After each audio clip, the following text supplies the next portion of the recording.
আমার হাতের লেখা কখনো ভালো তো কখনো খারাপ, তার রান্না কখনো ভালো তো কখনো খারাপ। ফ্রেন্ডস, কখনো ভালো তো কখনো খারাপ, এই ফ্রেজ যখন থাকবে কোনো সেন্টেন্সের মধ্যে তখন ইংলিশে কি করে বলতে হয়। বা যদি অন্য কোনো সেন্টেন্স এরকম বললাম যে আমার সম্মান ঝুঁকির মধ্যে রয়েছে বা তার জীবন ঝুঁকির মধ্যে রয়েছে, তাহলে যে ঝুঁকির মধ্যে রয়েছে এই পার্টিকুলার ফ্রেজটির জন্য আমরা কোন ফ্রেজ ব্যবহার করব ইংলিশে। চলুন আজকের সেশনে আমরা একটি নয় দুই রকম সেন্টেন্স স্ট্রাকচার নিয়ে আলোচনা করি। একটা কখনো ভালো তো কখনো খারাপ এবং অন্যটি ঝুঁকির মধ্যে রয়েছে। এই দুই ধরনের সেন্টেন্স স্ট্রাকচার করতে আমাদের দুটি ইডিওমেটিক ফ্রেজ বা এক্সপ্রেশন লাগবে। ফ্রেন্ডস, প্রথমে সেখানে ঝুঁকির মধ্যে রয়েছে পার্টিকুলার বেঙ্গলি ফ্রেজটা দিয়ে কি করে ইংলিশে সেন্টেন্স বানাতে হয়। দেখুন, তার চাকরিটি আমাদের আগে লিখে নিতে হবে।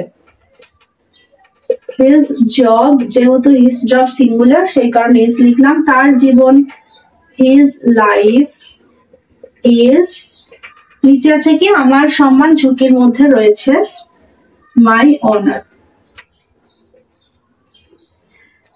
Is.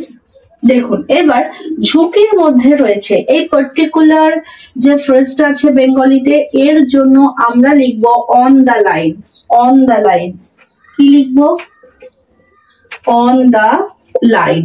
His job is on the line, এখানেও তাই, তার জীবন ঝুঁকির মধ্যে রয়েছে, his life is on the line. On the line. My honour is on the line. On the line. On the line এর পরিবর্তে আমরা কিন্তু অ্যাট রিস্ক এটাও ব্যবহার করতে পারি, এটা বলতে পারি his job is at risk, his job is on the line.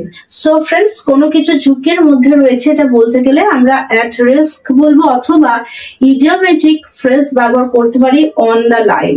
এবার দেখে নিই যে কখনো ভালো কখনো খারাপ এটাকে ইংলিশে কি করে বলতে হয়। ফ্রেন্ডস, প্রথম সেন্টেন্স কি আছে? তার রান্না কখনো ভালো তো কখনো খারাপ। তাহলে তার রান্না আমাদের আগে লিখে নিতে হবে her cooking. Her cooking is, her cooking is কখনো ভালো তো কখনো খারাপ। এর জন্য আমরা যে খুবই সোজা একটা ইংলিশ ইডিওমেটিক ফ্রেজ ব্যবহার করব সেটা হলো hit or miss. Hit and miss আমরা লিখতে পারি, কিন্তু হিট অ্যান্ড মিস এটা ইনফর্মাল ওয়েতে আমরা বলি। হিট অর মিস হলো স্ট্যান্ডার্ড ইংলিশে ব্যবহার করা হয়। Okay, her cooking is hit or miss, অথবা হিট অ্যান্ড মিস বলতে পারি, দুটোই ঠিক। Her cooking is hit or miss. পরের হলো একইভাবে আমার হাতের লেখা কখনো ভালো তো কখনো খারাপ। বুঝতে পারছেন কি হবে? My handwriting, my handwriting is hit and miss, অথবা hit or miss. My handwriting is hit or miss. পরেরটা, তার ফিল্ম কখনো ভালো তো কখনো খারাপ, কি হবে? অবশ্যই কমেন্ট সেকশনে কমেন্ট করে জানাবেন।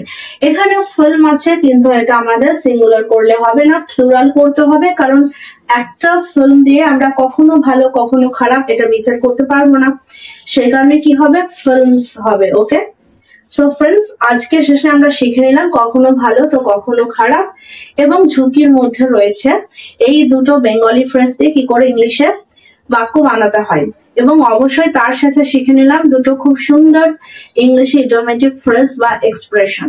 আর এই ভিডিওটা কেমন লাগলো অবশ্যই কমেন্ট সেকশনে কমেন্ট করে জানাবেন, লাইক করবেন, শেয়ার করবেন। তো দেখা হচ্ছে পরের সেশনে এরকম নতুন নতুন স্ট্রাকচার নিয়ে। ততক্ষণ সবাই ভালো থাকবেন, সুস্থ থাকবেন।